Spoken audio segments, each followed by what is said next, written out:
নিয়ে। তো আমরা সবাই আপনাদের মতো অপেক্ষা করছি, তো আজকে ভাইয়া কথা বলুক, আমরা ভাইয়ার কথা শুনবো। Thank you. আসলে অন্য কিছু বলার নেই, আমরা সবাই এতদিন অপেক্ষা করছিলাম, আমরা সবাই এতদিন অনেক অনেক অনেক কথা বলেছি, কিন্তু আজকে we are waiting for the one and only ভাইয়া। Please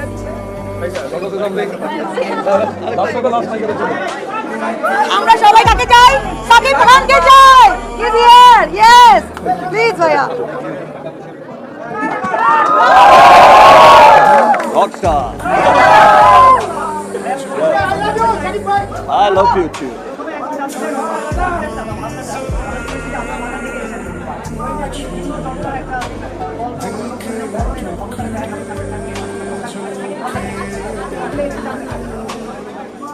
Thank you.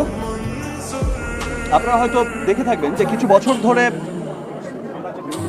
কারো ভালো লাগুক আর না লাগুক, আমি আমার মতো করে চেষ্টা করে যাই ভিন্ন ভিন্ন ধারার ভিন্ন ভিন্ন গল্প, যতটুকু সম্ভব ওয়ার্ল্ড স্ট্যান্ডার্ড ছবি আপনাদের সবার সামনে প্রেজেন্ট করতে। যতটুকু সম্ভব আমি আমার কাজ দিয়ে, আমি আমার আশপাশের সবাইকে সাথে নিয়ে আমার চলচ্চিত্র, বিশ্বমানের চলচ্চিত্র বিশ্বের দরবারে পৌঁছে দেওয়ার জন্য, বিশ্বব্যাপী পৌঁছে দেওয়ার জন্য ছোট্ট ছোট্ট প্রয়াস সবসময় করে যাই, ভিন্ন ভিন্ন গল্প করে যাই। প্রিয়তমা যখন করেছি তখনও একটা গ্রুপ বলেছে, কেউ কেউ বলেছে আমাকে যে ভাই বৃদ্ধ লোক সিনেমা চলবে না কথা, এভার গ্রিন হিট সিনেমা, সেই ভিন্নতা মানুষের পছন্দ রয়েছে।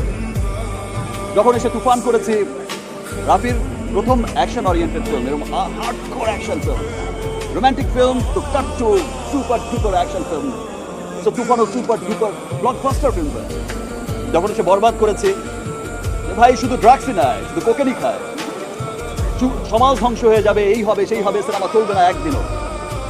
বরবাদও আপনারা দেখেছেন যে সুপার ডুপার ব্লকবাস্টার একটা সিনেমা হয়েছে।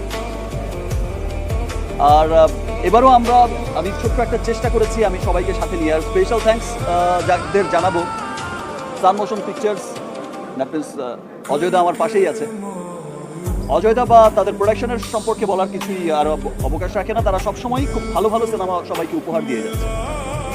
অ্যান্ড থ্যাঙ্কস অজয়দা, আমাকে বিশ্বাস করে এত চমৎকার একটা সিনেমা বানিয়েছেন রকস্টার।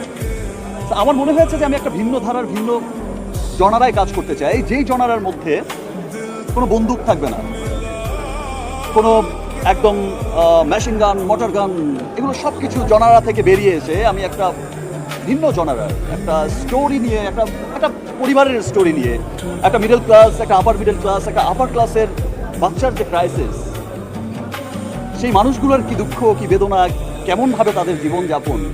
মানুষ শুধু টাকা পয়সা, বা আপনারা দেখেছেন হয়তো সিনেমায় যে অনেক বৃত্তশালী হলেই, খাবারের অভাব না থাকলেই যে মানুষ সুখী হয়, তা কিন্তু না।